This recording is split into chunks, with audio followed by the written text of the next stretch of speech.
Assalamualaikum warahmatullahi wabarakatuh. Perkenalkan, nama saya Anijma Nafisah. Saya mahasiswi program studi Pendidikan Ekonomi semester 5 pagi Universitas Pancasakti, Bekasi. Pada video kali ini, saya akan menjelaskan materi terkait tentang uang dalam perspektif ekonomi Islam. Pembahasan yang pertama yaitu mengenai sejarah uang. Pada sejarah uang ini terbagi menjadi 3 masa, yaitu yang pertama ada masa prabarter. Pada masa prabarter, manusia memenuhi kebutuhannya secara mandiri. Kebutuhannya masih sederhana dan mereka belum membutuhkan bantuan orang lain.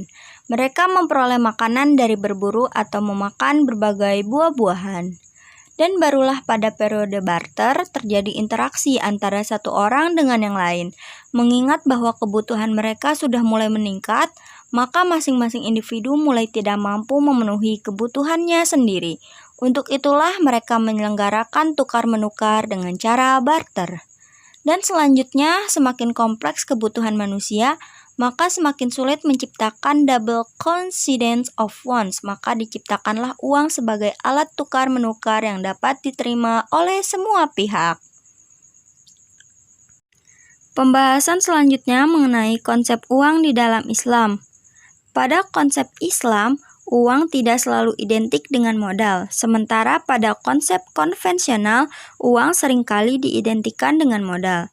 Kemudian selanjutnya adalah uang adalah public goods, sementara pada konsep konvensional, uang atau modal adalah private goods.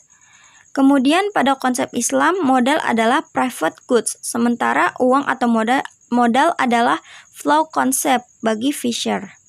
Kemudian, uang adalah flow konsep dan modal adalah stock konsep menurut konsep Islam, sementara uang atau modal adalah stock konsep bagi Cambridge School. Pembahasan selanjutnya yaitu mengenai economic value of time. Di dalam Islam tidak mengenal konsep time value of money, melainkan Islam hanya mengenal konsep economic value of time. Artinya yang bernilai adalah waktu itu sendiri. Teori economic value of time berkembang pada abad ke-7 Masehi. Pada masa saat digunakannya emas dan perak sebagai alat tukar. Logam ini diterima sebagai alat tukar disebabkan nilai intrinsiknya, bukan karena mekanisme untuk dikembangkan, sehingga hubungan debitur atau kreditur yang muncul bukan karena akibat transaksi secara langsung, namun jelas merupakan transaksi permintaan uang. Dalam pandangan Islam mengenai waktu bagi semua orang adalah sama kuantitasnya, yaitu 24 jam. Nilai waktu antara satu orang dengan orang yang lainnya akan berbeda dari sisi kualitasnya. Jadi faktor yang menentukan nilai waktu adalah bagaimana seseorang bisa memanfaatkan waktu itu sendiri. Selanjutnya ada uang sebagai flow concept. Seperti sudah dijelaskan sebelumnya bahwa dalam Islam, uang adalah flow concept dan kapital adalah stock concept. Semakin cepat perputaran uang akan semakin baik. Misalnya seperti contoh pada aliran masuk dan aliran keluar. Sewaktu air mengalir disebut sebagai uang, sedangkan apabila air terus mengendap maka disebut sebagai capital. Wadah tempat mengendapnya adalah private goods, sedangkan air adalah public goods. Uang seperti air, apabila air atau uang dialirkan maka uang tersebut akan bersih dan sehat bagi ekonomi.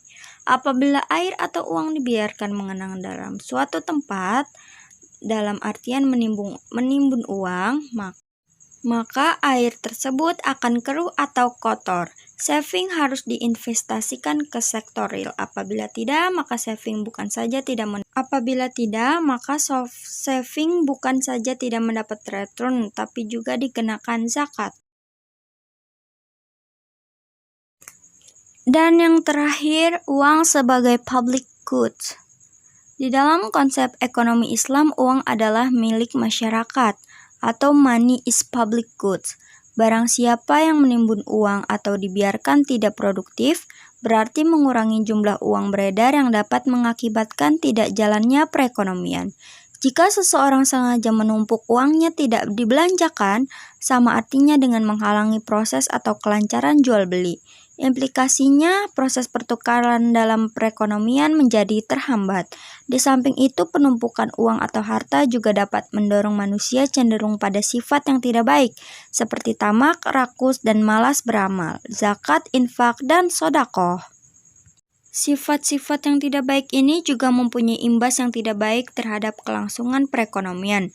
Oleh karenanya, Islam melarang penumpukan atau penimbunan harta dan memonopoli kekayaan. Sekian penjelasan saya mengenai uang di dalam ekonomi Islam. Kurang lebihnya mohon maaf. Wassalamualaikum warahmatullahi wabarakatuh.